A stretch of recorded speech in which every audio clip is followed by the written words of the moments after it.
أسعار الحديد اليوم الأحد 30 إبريل 2023 في مصر وتركيا وعالميا.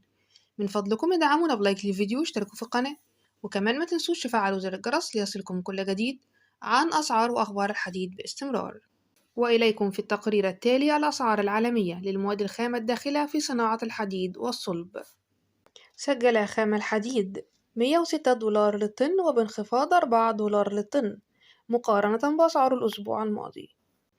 وخردة الصلب المستوردة والتي تصل إلى تركيا سجلت $403 للطن وبانخفاض $15 للطن مقارنة بأسعار الأسبوع الماضي. وسجل البلت الروسي ما بين 540 إلى $550 للطن وبانخفاض $5 للطن مقارنة بأسعار الأسبوع الماضي. أما البلت الإيراني فسجل $500 للطن بانخفاض $20 للطن مقارنة بأسعار الأسبوع الماضي. أما عن أسعار تصدير الحديد التركي فسجل $670 للطن وبانخفاض $10 للطن مقارنة بأسعار الأسبوع الماضي. وفيما يخص أسعار وأحوال سوق الحديد في مصر، من المعروف والمتداول أن الذهب مخزنا للقيمة وأداة تحوط ضد التضخم في وقت الأزمات والحروب.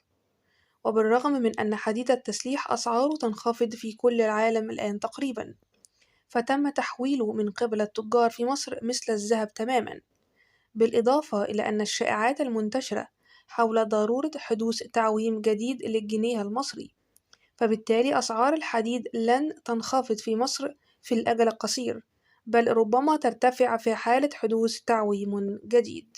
وفيما يلي أسعار الحديد في مصر للمستهلك شامل الضريبة والنولون النقل: حديد عز 42,500 جنيه للطن، حديد بشاي 42,000 جنيه للطن، حديد السويس للصلب 41,500 جنيه للطن، حديد المصريين 41,500 جنيه للطن، حديد المراكبي 41,000 جنيه للطن، حديد الجرحي 41,000 جنيه للطن. الحديد الاستثماري يتراوح السعر ما بين 40,500 جنيه للطن إلى 41,000 جنيه للطن. من فضلكم ادعمونا بلايك للفيديو واشتركوا في القناة، وكمان ما تنسوش تفعلوا زر الجرس ليصلكم كل جديد.